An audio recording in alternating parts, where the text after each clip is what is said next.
کوئی ڈفرنٹ چیزیں نہیں ہے. قرآن پاک تو کہتا ہے دنیا کی زندگی میں بھی عذاب ہوگا. سورہ سجدہ میں آیا ہے پارہ نمبر 21 کے اندر کہ دنیا کی زندگی میں بھی اللہ تعالیٰ عذاب دیتا ہے. تو جب قرآن کہہ رہا ہے دنیا کی زندگی میں عذاب آتا ہے تو پھر 2 ڈفرنٹ چیزیں کیسے ہو گئیں؟ وہ اس لیے کہ میں نے مسئلہ نمبر 117 اے اور بی ریکارڈ کرایا ہے. 117 اے میں میں نے 10 آیات سے ثابت کیا ہے کہ قرآن کی روشنی میں عذاب کے 4 قسطیں ہیں دنیا میں، نمبر 1، نمبر 2 موت کے وقت، نمبر 3 قبر میں، اور نمبر 4 آخرت میں.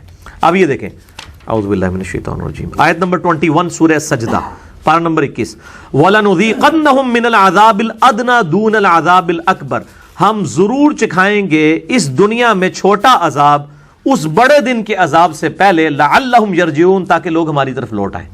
تو دنیا میں جو تکلیفیں ہیں نا ان کو بھی اللہ عذاب کہتا ہے نا.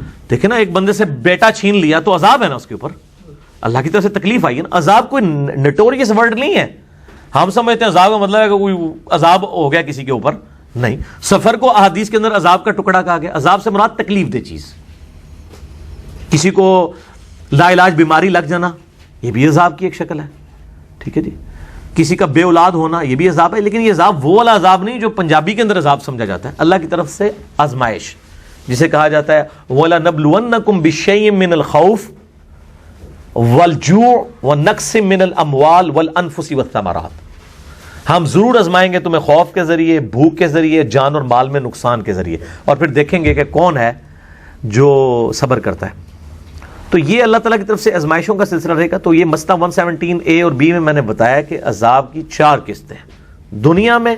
موت میں قرآن حکیم میں سورۃ الانعام کے اندر، باقی صورتوں میں آتا ہے کہ موت کے وقت جو فاسقین ہیں ان کے منہ اور پیٹھوں کے اوپر فرشتے ہتھوڑے مارتے ہیں اور کہتے ہیں چلو اس بڑے عذاب کی طرف. تو ابھی تو حساب کتاب ہی نہیں ہوا تو موت کے وقت ان کی پھینٹی کیوں لگ رہی ہے؟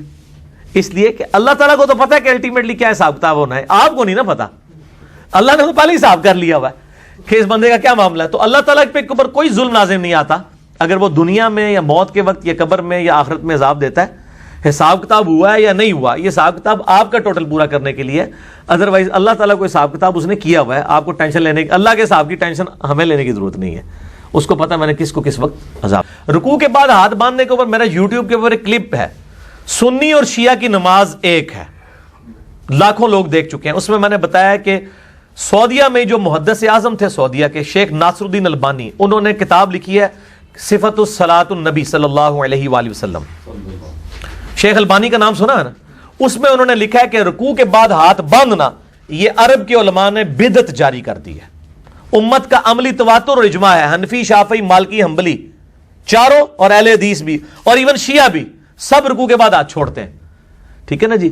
تو یہ رکوع کا بعد ہاتھ باندھنا، میں نے علماء عرب کی 3 غلطیاں ہائی لائٹ کی ہیں. مسئلہ نمبر 70 بی میں رفع الیدین سے متعلق فرقہ وارانہ نظریات کا تحقیقی جائزہ. ایک، رکوع کے بعد ہاتھ باندھنا. دوسرا، وہ سجدے میں جاتے وقت پہلے گھٹنے لگاتے ہیں بعد میں ہاتھ لگاتے ہیں. اور تیسرا، جلسہ استراحت انہوں نے چھوڑ دیا جس کا صحیح بخاری میں حکم ہے، 6251 نمبر حدیث ہے کہ دوسرا سجدہ کر کے بھی بیٹھ کے اٹھنا چاہیے. امام کعبہ ڈائریکٹ اٹھ جاتا ہے. یہ آلریڈی 3 غلطیاں ان کی نماز میں نے ہائی لائٹ کی ہوئی ہیں. رکوع کے بعد ہاتھ باندھنے والے مسئلے پہ بھی میرا کلپ ریکارڈڈ ہے. تو میں نے ڈیٹیل کے ساتھ میں نے پھر 8 پوائنٹس بتائے ہیں مسئلہ 70 اے میں. مکمل نماز محمدی صحیح الاسناد احادیث کی روشنی میں صلی اللہ علیہ وآلہ وسلم 8 میں نے پوائنٹ سے ثابت کیا ہے بخاری، مسلم، ابو داؤد اور نسائی کی حدیث سے کہ رکوع کے بعد ہاتھ چھوڑنے کے اوپر اجماع اور عملی تواتر ہے. تو یہ ان کا بالکل موقف باطل ہے. ٹھیک ہوگا جی.